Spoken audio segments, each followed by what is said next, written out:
necesidades básicas, necesidades vitales. La jerarquía de los valores no son rígidas, no están predeterminadas, se van construyendo progresivamente a lo largo de la vida. Y los va construyendo también progresivamente cada persona.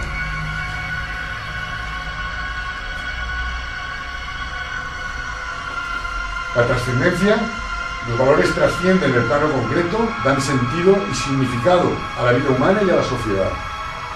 Si no existieran valores, nos diferenciaríamos bastante poco del resto de especies que habitan el planeta.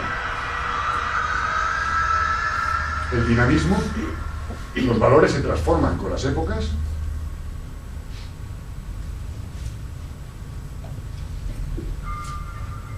La aplicabilidad, los valores se aplican en las diversas situaciones de la vida, es decir, entrañan situaciones prácticas que reflejan los principios valorativos de cada persona. Y la complejidad. Los valores obedecen a causas diversas, requieren complicados juicios y decisiones. La visión subjetivista, de esto alguno de ustedes sabrá mucho más que yo, considera que los valores no son reales, que no tienen valor en sí mismo, sino que son las personas las que le otorgan un valor concreto dependiendo del agrado o desagrado que producen. Desde esta perspectiva, los valores son subjetivos, dependen de la impresión personal del ser humano.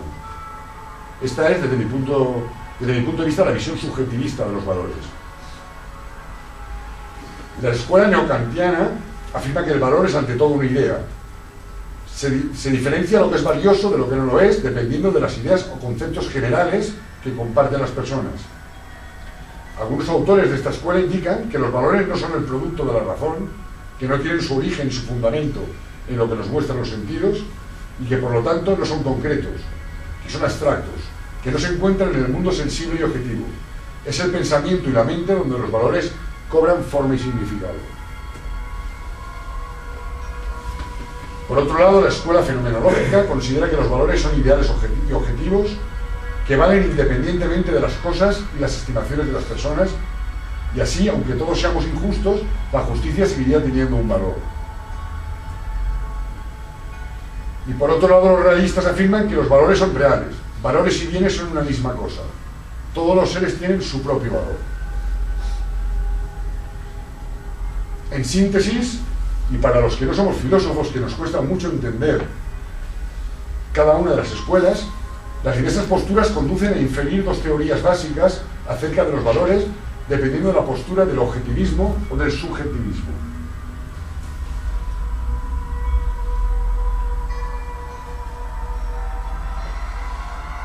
¿Cuáles son los valores tradicionales?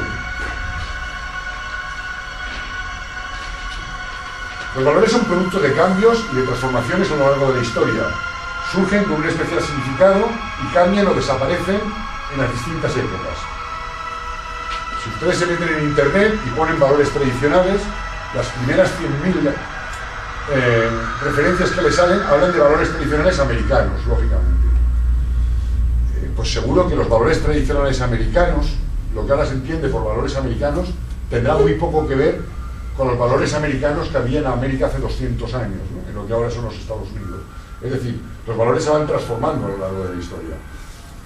La virtud y la felicidad son valores, pero no podríamos enseñar a las personas del mundo actual a ser virtuosas según la concepción que tuvieron los griegos de la antigüedad de lo que era la virtud. Es decir, la virtud y la felicidad pueden ser valores permanentes, pero la historia nos tiene que ir cambiando la concepción de ese valor. El significado social que se atribuye a los valores es uno de los factores que influye para diferenciar los valores tradicionales, aquellos que guiaron a las sociedades en el pasado, generalmente referidos a costumbres culturales, a principios religiosos, y los valores modernos, los que comparten las personas de la sociedad actual.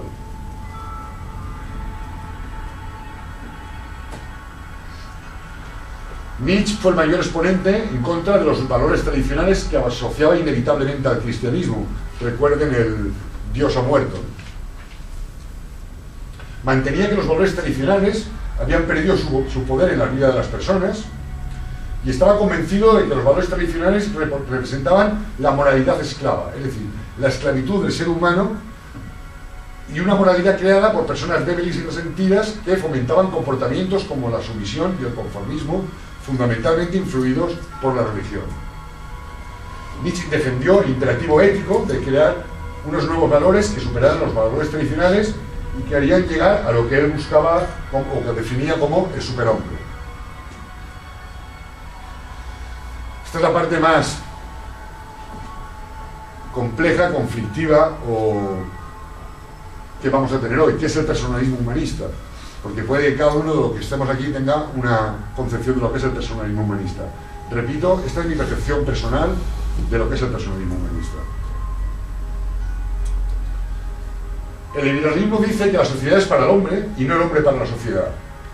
Y es cierto, pero se trata de una verdad a medias, ya que ignora que el hombre que se refugia en su interés privado y se pone como horizonte el bien particular y se olvida de lo que es el bien común, está violando su dignidad de hombre y da la espalda a la tarea ética que le responde en cuanto a que es hombre, en cuanto a que es hombre digno. ¿Se me escucha por detrás, perdón? Sí. ¿Quieren que utilice el micrófono? O? No, tiene que hablar un poquito más despacio, que va excesivamente deprisa. Hace bien porque yo soy una ametralladora hablando, ¿eh?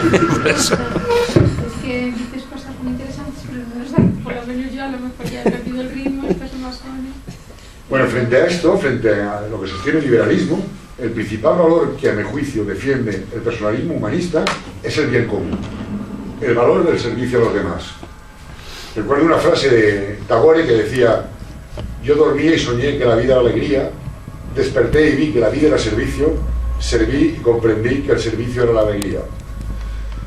También recuerdo una frase que utilizaba Laoge, que era el vale quien sirve, ¿no? Pues yo creo que el servicio, el bien común, es lo que diferencia en esencia el personalismo humanista del resto de concepciones filosóficas. En clave humanista yo entiendo como valor todo aquello que hace que un hombre sea tal y sin lo cual perdería su propia condición humana o parte de ella. Es decir, desde mi modo de ver, desde mi planteamiento humanista, valor es todo aquello que me diferencia del resto de seres vivos que habitan el planeta. Para el personalismo humanista, la práctica del valor desarrolla la humanidad de la persona, mientras que el contravalor lo despoja de esa cualidad.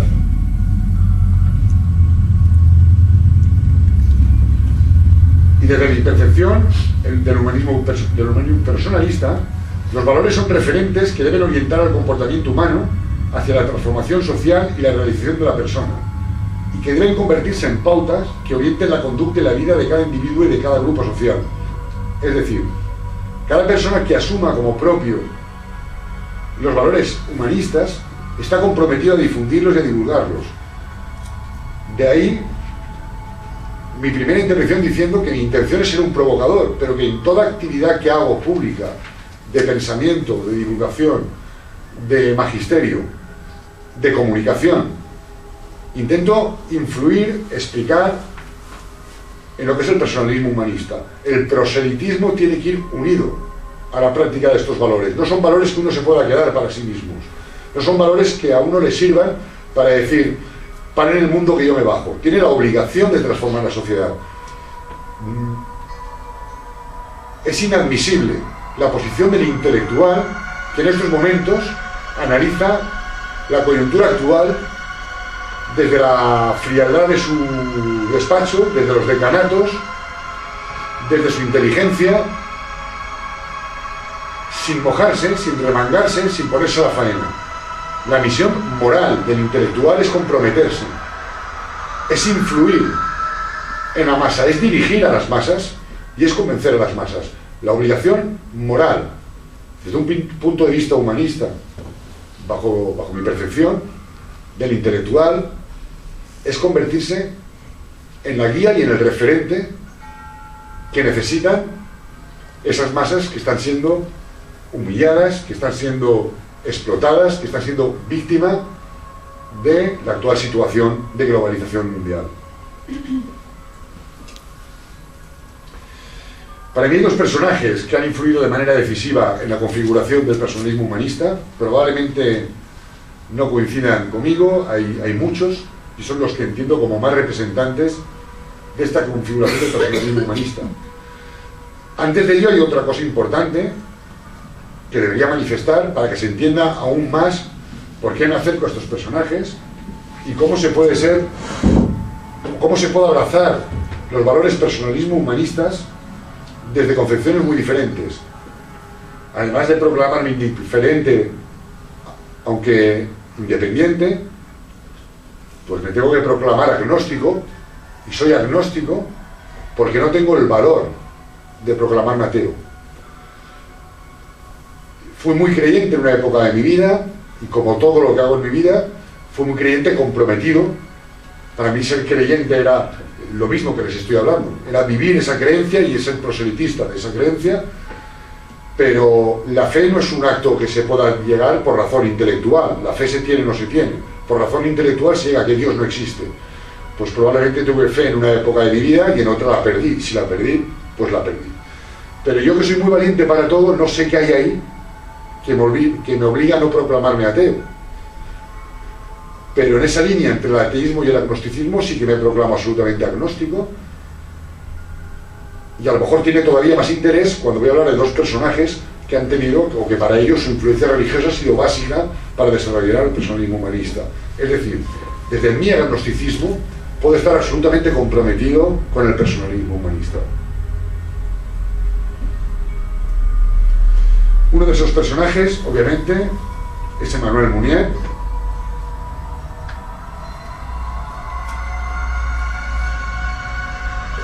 Y el otro es Jacques Maritain. En esto los gabachos nos ganaron la partida.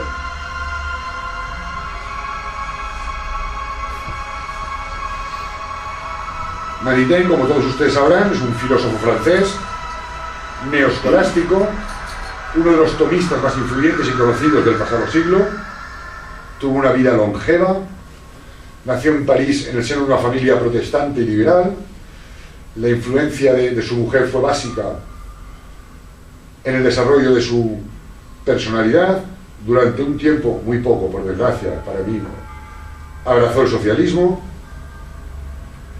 Y en su obra principal, para mí, El humanismo integral, publicada en 1936, se opone de manera clara a las formas de totalitarismo que estaban extendiéndose por toda Europa, tanto al estalinismo, al comunismo, como al fascismo, y hace una encendida defensa de la persona humana. En otra de sus obras, Distinguir para unir, publicada con anterioridad en el año 32, pone de manifiesto un espíritu combativo destinado a articular una sociedad basada en los valores cristianos. Y para Maritain no se trataba de depender del poder político del religioso, sino de forjar una sociedad basada en los ideales del humanismo integral.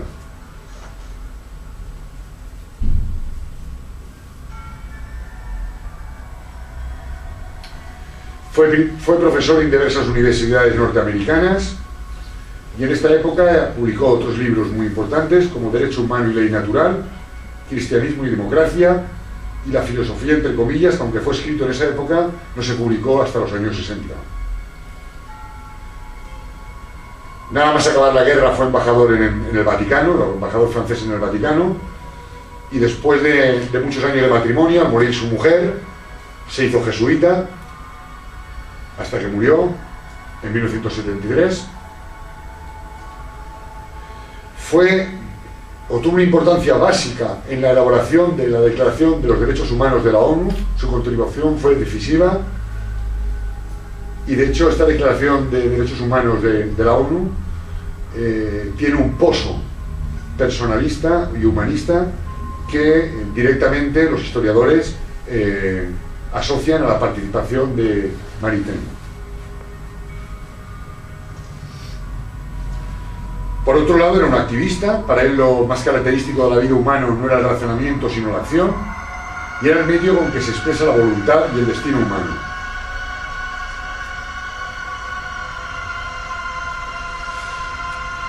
Maritain tuvo ahí una discusión difícil porque se le apareció Darwin y se le apareció Freud, ¿no? Y cuando la teoría de la evolución demostró que teníamos muy pocas diferencias con el mono, y cuando Freud demostró que por un lado la libido y por otro el miedo a la muerte era casi todo lo que presidía la existencia del ser humano, pues ponía muy en cuestión la creencia de Maritain de que a medida que la razón sustituía a Dios, el saber científico se extendía, la crisis interna del hombre se hacía más profunda. Maritain sostenía que el hombre moderno que surge en el Renacimiento llevaba consigo el pecado de la soberbia, y en esto hemos de reconocer que no le faltaba razón.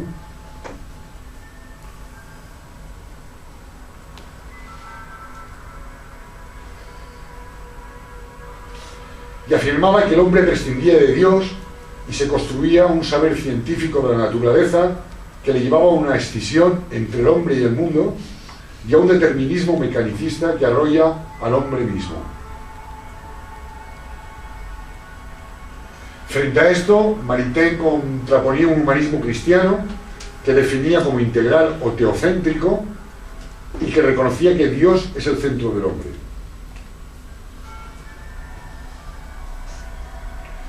Tenía la concepción clásica del hombre, la de Aristóteles, la de animal racional, interpretada en clave cristiana por Santo Tomás. El hombre no es pura naturaleza ni es pura razón.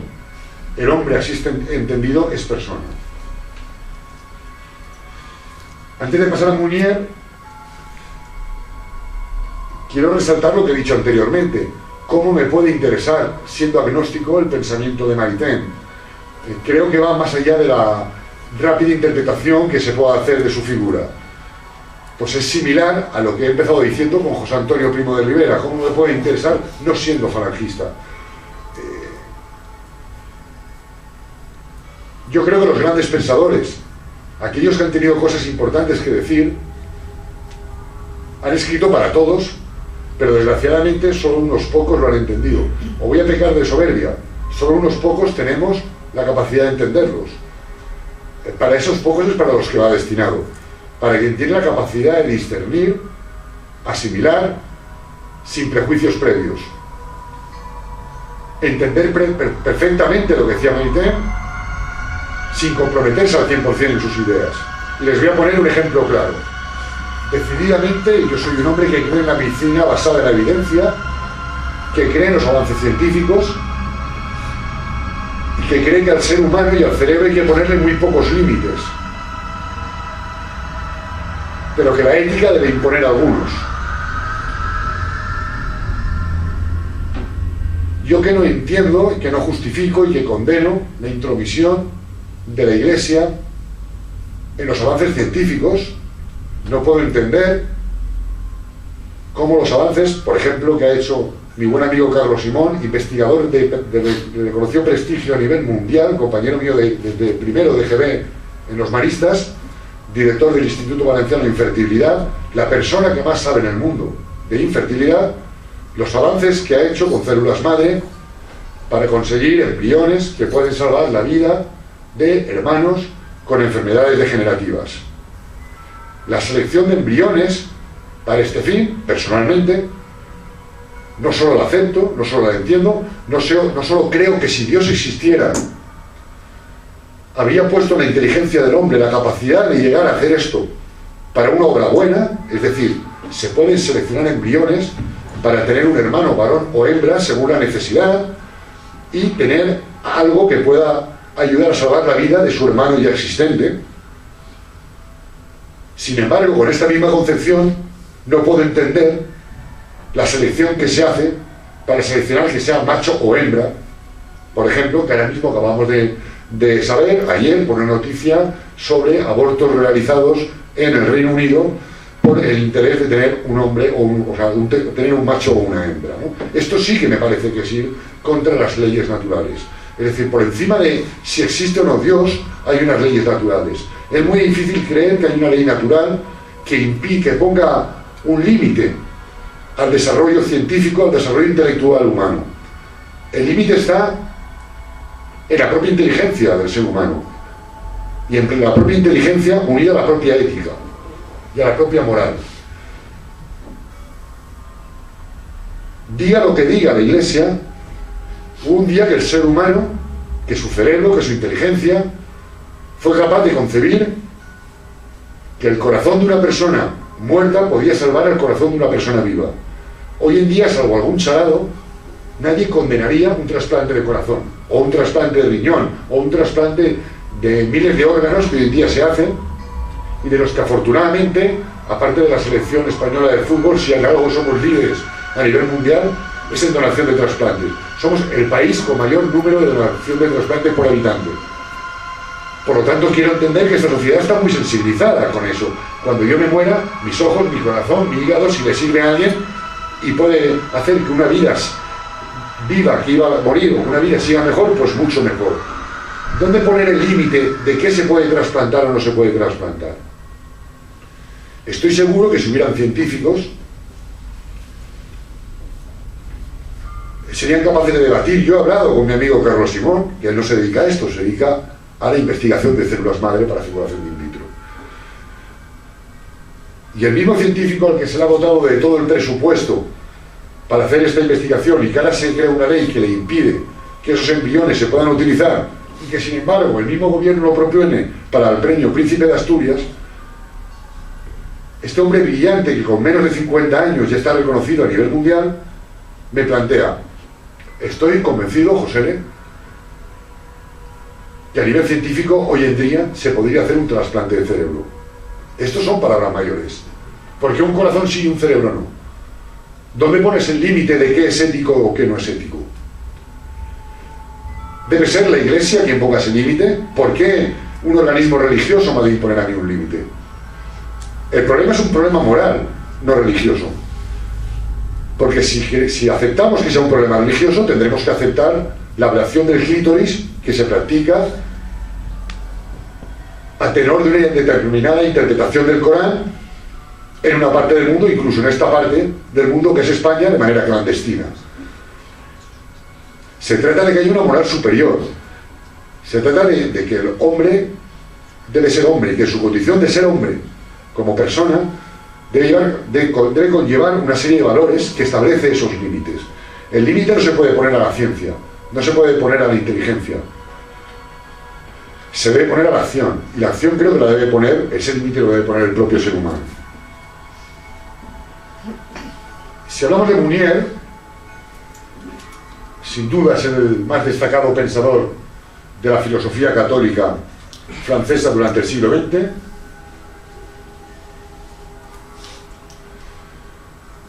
Su actividad filosófica está ligada a la corriente personalista cristiana, de la que es el máximo exponente. Es más, yo diría que es el máximo exponente de la filosofía personalista sin apellidos, no necesariamente de la cristiana. Nadie que nos acerquemos al personalismo humanista no podemos beber de Emmanuel Mounier. En 1932, como reacción contra el capitalismo materialismo y contra el colectivismo despótico, y en el contexto de la crisis política y económica de los años 30, con el auge de los fascismos, escribe en la revista Split, que tuvo una gran influencia en el pensamiento filosófico hasta la Segunda Guerra Mundial. Su enfrentamiento con Sartre es famoso por su rechazo tanto al materialismo capitalista como al marxismo, representado en Francia por Sartre, al que criticó por el rechazo de todo lo espiritual. Vinculado a las orientaciones existencialistas cristianas, él proponía centrar toda reflexión filosófica en el valor único de la persona y en la inserción de esta en la sociedad y en el mundo. Pese a su estrecha relación con otros filósofos cristianos, frente a la tradición meramente espiritualista, defiende un realismo personalista. Sin desmerecer para nada, son dos interpretaciones diferentes del personalismo humanista, sin desmerecer para nada a Maritain. Para mí, Maritain es mucho más católico y Mounier es mucho más espiritual, sin olvidar que es católico también, pero está menos ligado a la Iglesia católica en su planteamiento. Repito que es una valoración absolutamente personal, ni en nada académica. Mounier no miraba al pasado para regresar a él, sino que miraba al futuro, asumía y criticaba la herencia y proponía nuevas alternativas dentro de un plano más existencialista que esencialista. Anunciamos un nuevo renacimiento tras 4 siglos de decadencia individualista,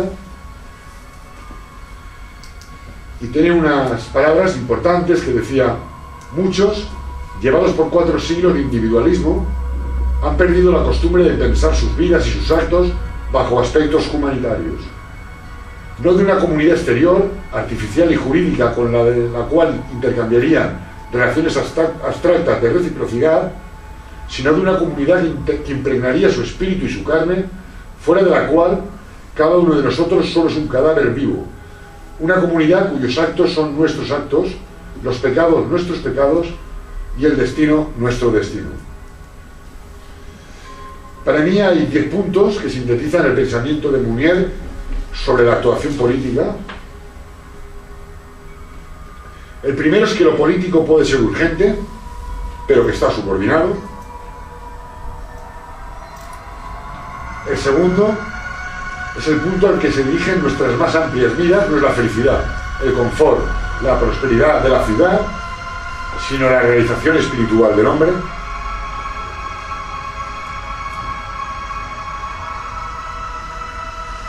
El tercero es que el desorden nos choca menos que la injusticia.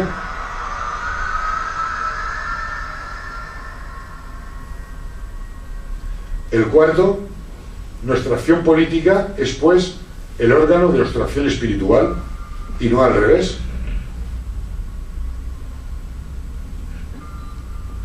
El quinto, un servicio permanente en favor a la verdad. En palabras de Mounier, el trabajo de denuncia y de solidarización que intentamos hacer aquí cada uno puede seguirlo en sus relaciones cotidianas, siendo la nota discordante, lo que antes hablaba de ser un provocador, de ser un pepito grillo, de ser, y perdónenme la expresión, una mosca cojonera.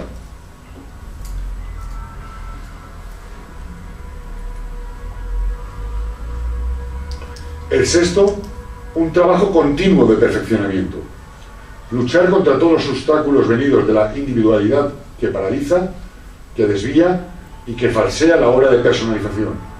Ídolos y exageraciones del lenguaje, pseudosinceraciones, personajes, buena conciencia, adhesiones superficiales, ilusiones de entusiasmo, resistencias del instinto, persistencias de la costumbre, decía Mounier.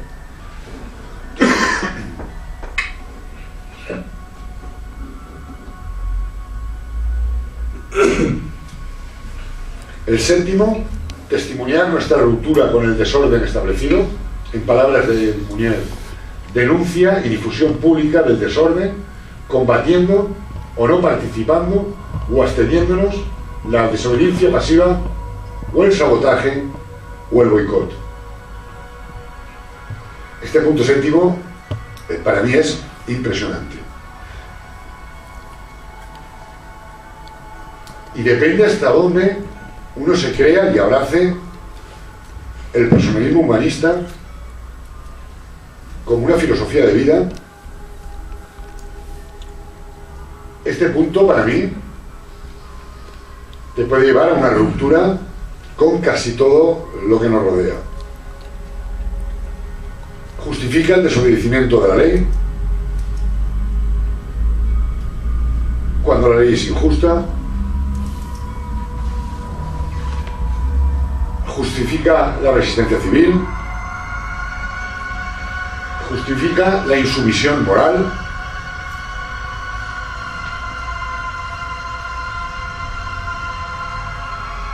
Justifica, por motivos de conciencia, cualquier tipo de acción, de sabotaje, de boicot contra el sistema.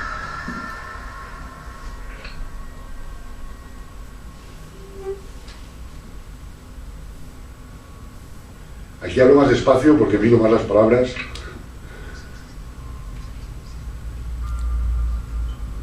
Porque me da miedo decir más de lo que quiero decir, pero creo que ha quedado bastante claro. El punto 8, la persona se prueba por una serie de compromisos. Ese compromiso debe convertirse en un deber de fidelidad. Yo no creo que el personalismo humanista pueda ser una creencia, una orientación. Es una militancia. Y es una militancia que te obliga a ser transformador, continuo, inasequible al desaliento, militante, combativo, en defensa de sus valores. El noveno es centrar la acción en el testimonio y no en el éxito.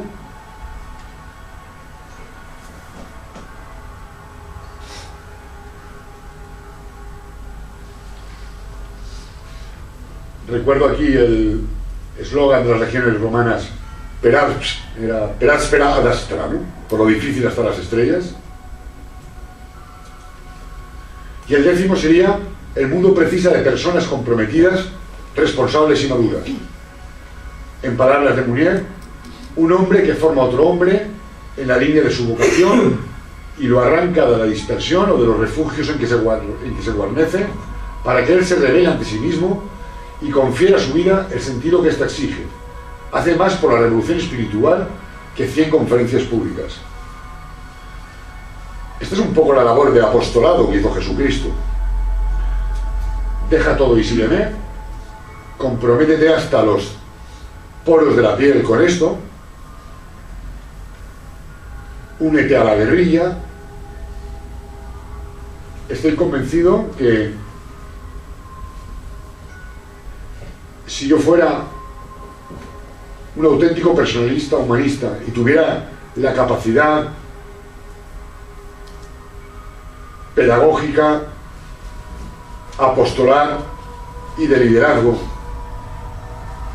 de hacer ese proselitismo, sería mucho más positivo convencer de las creencias que tengo a cualquiera de ustedes que no estuviera convencido que dar 100 conferencias como estas. He hecho un resumen de los pensadores que para mí son los básicos en el personalismo humanista, pero seguro que ustedes echan en falta autores como Viktor Frankl, como Seller,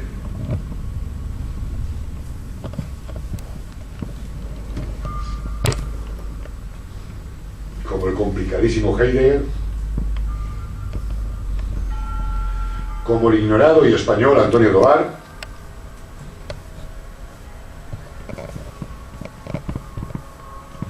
como Raúl Ferrero, prácticamente descatalogado en cualquier librería,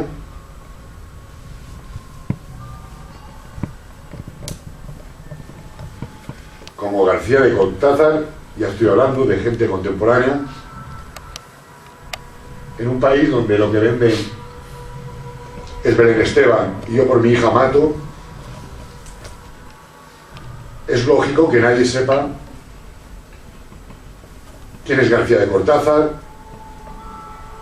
quién es José Manuel Burgos, o quién es Gustavo de Bueno. Tampoco he hablado hasta ahora, espero hacerlo posteriormente, de José Antonio Primo de Rivera. Del José Antonio Primo de Rivera, que a mí me interesa, porque como todo hombre, como antes he citado la estrofa de una canción de Aute, el pensamiento no puede tomar asiento, el pensamiento es estar de paso, siempre de paso. Cuando hablamos de José Antonio, para mí hay una evolución de José Antonio en muy pocos años, porque su vida política pública es muy corta, y hay un José Antonio brillantísimo en lo intelectual. En lo intelectual, como dijo, creo que era Unamuno, una mente privilegiada de esas que da la humanidad una vez cada 100 años. En lo político, su aparición en escena pública es muy corta, la hace con un noble propósito, exclusivamente la de defensa de su padre. Ya metido en política, empieza o se contagia de el fascismo que se iniciaba en Europa con entusiasmo, y no me interesa nada, no me gusta nada el José Antonio de la época inicial. Me interesa bastante poco, a pesar de la clarividencia de cómo empezaba el discurso del teatro de la comedia, cuando hacía referencia, hablaba antes a Rousseau, cuando decía: cuando un hombre nefasto para la humanidad escribía el contrato social, la justicia, la verdad y la justicia dejaban de ser categorías permanentes de razón. Aún así, ese José Antonio inicial, mucho más preparado intelectualmente y con mucha más vocación humanista que el resto de las organizaciones de la extrema derecha de la España de los inicios de los años 30, como Gil Robles, como Albiñana, etcétera, yo veía poco más que los inicios del fascismo español, que a mí personalmente no me interesaba nada. Cabría hablar de José Antonio después de la unión de Falange Española con las Jons y la aportación de Ramiro de Ledesma. Ramiro de Ledesma, que era evidentemente fascista, pero un Ramiro de Ledesma con una preparación filosófica extraordinaria. Para mí hay un libro importante, en nada para mí asumible, pero muy importante, que es La filosofía disciplina imperial, de Ramiro. Un Ramiro que no tenía nada que ver con la personalidad y con la procedencia de José Antonio, y que, a pesar de ser, desde mi punto de vista, absolutamente fascista, sin embargo, sí que tenía todo el compromiso social, revolucionario, mucho más próximo a la izquierda más radical en cuanto al concepto de la propiedad privada de los medios de la producción, en cuanto al concepto de la reforma agraria, en cuanto al concepto del trabajador y del asalariado frente al capitalismo. También, desde mi punto de vista, que en absoluto es magistral, porque no soy historiador, José Antonio, que era muy inteligente, se empapa como una esponja de todo este izquierdismo revolucionario en lo social de Ramiro Ledesma, y a pesar de que acaban a palos con la división en el año 35, para mí un José Antonio completamente diferente, sobre todo a partir de entonces. Para mí hay un José Antonio en lo personal completamente diferente a partir de un hecho, que es la muerte de Matías Montero. José Antonio estaba absolutamente volcado, creía en lo que hacía, pero no dejaba de ser un señorito aristócrata, un niñato de bien, muy inteligente y muy preparado, y la muerte de Matías Montero para mí le convence a una buena persona como era José Antonio, que tenía una legión de personas detrás dispuestas a dejarse la vida por lo que él creía, y eso le produce una transformación personal, casi un compromiso religioso con las ideas que defendía. Qué absurdo es el final que da su novela Riña de gatos, Eduardo Mendoza, el pensar que tantas personas mueren por la denuncia de una madre deseirada porque a José Antonio no le quiso una novia. El intentar buscar una novela se puede terminar como quiera. Yo hago política ficción cuando escribo novelas, pero cuando alguien está hablando de un personaje decisivo en la historia de un país que entró en guerra y que causó la muerte, por cierto, de medio millón de españoles, no de 1 millón. 1 millón de muertos es el título de la novela de Gironella, que luego todo el mundo ha hablado de que en España murió 1 millón, pero murió medio, que ya me parece bastante. Y en el que buena parte murió por seguir las ideas de esta persona. No se puede terminar una novela que además va a ser premio Planeta, porque como novelista les cuento, aunque sé que lo saben, que los premios previamente se contratan. No se puede terminar una novela de una manera tan simple como justificar que la detención de José Antonio, que al final va a causar la muerte de un montón de personas, de miles y miles y miles de personas, es debida a el desamor de un aristócrata. Bueno, digo que a mí hay un José Antonio que me interesa mucho, que es el José Antonio final, y un José Antonio que no solo no me interesa nada, sino que es absolutamente contradictorio con el primero. Es más, es que José Antonio no escribió ningún libro. Es que cuando hablamos de Mounier, cuando hablamos de Victor Frank, cuando hablamos de Maritain, cuando hablamos de Marx, cuando hablamos de Engels, son autores de obras. José Antonio no escribió las obras completas. Las obras completas es una recopilación de todos los discursos, escritos, conferencias de José Antonio Primo de Rivera. En tan poco espacio de tiempo, que cuando uno lo analiza, 75 años después de su muerte, ve no solo unas contradicciones tremendas entre las primeras y las últimas, sino una evolución tremenda en su pensamiento.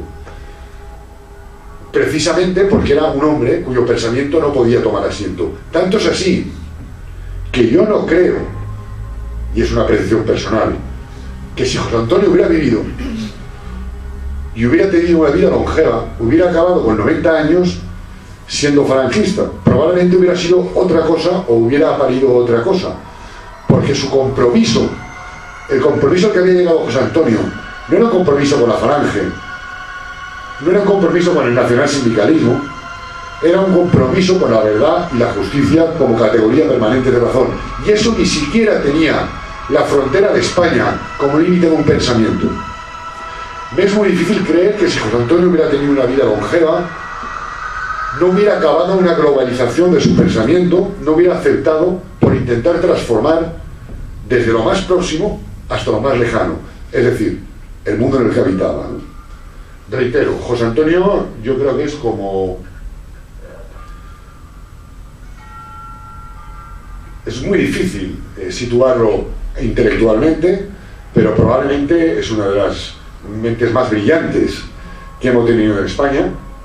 Yo soy un melómano empedernido de música clásica, y hay una figura que todos los melómanos respetamos muchísimo, que es Paco de Lucía, porque Paco de Lucía ha tocado con las mejores orquestas del mundo. Las orquestas saben ustedes que cuando toca un solista, normalmente cuando es extraordinario, los músicos de cuerda, cuando ha acabado de tocar y el público aplaude, con el arco dan golpecitos en el atril en señal de aplauso. Dirigido nada menos que por Carlos Kleiber y acompañado de la Sinfónica de Nueva York, cuando Paco de Lucía interpretó el concierto de Aranjuez del maestro Rodrigo, consiguió que todos los músicos se levantaran del atril y le aplaudieran con las manos de manera emocionada. Y Paco de Lucía no sabe distinguir una nota blanca de una nota negra, no sabe distinguir una fusa de una semifusa, y le diría que hasta el principio de su carrera incluso firmaba con el dedo porque era analfabeto. El problema es que Paco de Lucía es de esos músicos, como pasó con Mozart, que da a la humanidad una vez cada 500 años, que la música la lleva tan dentro que es imposible entender esa capacidad que tiene de desarrollar música, ¿no? Yo pienso lo mismo con José Antonio, que era un cerebro tan privilegiado, que me parece muy simple, muy simplista, el juzgarlo solo políticamente, el juzgarlo solo históricamente, y no jugar a pensar que hubiera sido de José Antonio si hubiera evolucionado, si hubiera podido vivir, ¿no?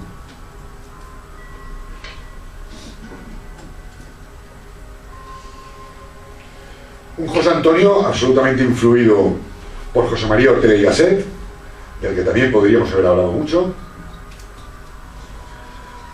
Pero a mí hay otro aspecto que también creo que nos hubiera dado para hablar mucho hoy, y que para mí es básico en la forma de entender hoy el día el personalismo humanista, y otra forma de entender el personalismo humanista, que es la aportación de la teología de la liberación. Les dije que en una época de mi vida fui muy creyente, que fui muy creyente comprometido, y en esa época de mi vida que era muy creyente comprometido, además de creyente comprometido, obviamente estaba muy próximo a la teología de la liberación. Una teología de liberación en la que no se puede olvidar a Helder Cámara o a un Leonard Wolf, con el que coincido absolutamente cuando dice que solamente los pobres de fe y de espíritu tienen tanto miedo al marxismo. Sí, ya sé que todos ustedes me pueden decir la cantidad de muertos que ha habido a causa del marxismo. Bueno, o del estalinismo, o de los comunistas, o de las personas que han puesto en práctica las revoluciones. Pero sigo sin creer que el marxismo sea un problema para la sociedad. Es más, sigo defendiendo que hay teorías marxistas que deben ser aplicadas y que pueden ser todavía respuestas a los problemas que tiene la sociedad. Sin embargo, el liberalismo en su versión política, en su versión filosófica de Juan Jacobo Rousseau, el liberalismo en su versión económica, economicista de Adam Smith, y de toda la acerba de seguidores y de modernizadores y de transformadores de esa escuela que ha tenido, sí que es lo que más muertes ha producido en la humanidad. Sí que es lo que se debe tener miedo, sí que es lo que se debe combatir. Una teología de la liberación en el que no podríamos olvidar al español Ignacio Yacuría, jesuita, asesinado, en la que no podríamos olvidar al monseñor Óscar Ataulfo Romero. Una teología de la liberación que hay que entender dónde se produce, que es en América Latina, y que habla del Dios de los pobres, y que no puede aceptar que la teología sea el camino exclusivo hacia una salvación espiritual del hombre, sino que obliga a una defensa material del hombre, que obliga a rebelarse ante la injusticia con cualquier medio. Daría mucho para hablar, pero yo aquí encuentro evidencias importantes, comunión, justificaciones incluso de la respuesta comprometida, de la respuesta violenta ante situaciones límite. Una teología que ha creado muchísimo rechazo en algunos sectores de la Iglesia Católica, sobre todo en los más influyentes, pero cuyos valores creo que deben ser meditados, debatidos e incorporados al pensamiento personalismo humanista, incluso con lo que tiene de marxismo, que es verdad que tiene mucho de marxismo, a pesar de que intenten disfrazarlo y enmascararlo, y no sé por qué. Yo prefiero la frase de Leonard Wood. Prefiero el si soy marxista, bueno, ¿y qué? No en mi caso, que no lo soy. Digo, si soy marxista, bueno, ¿y qué?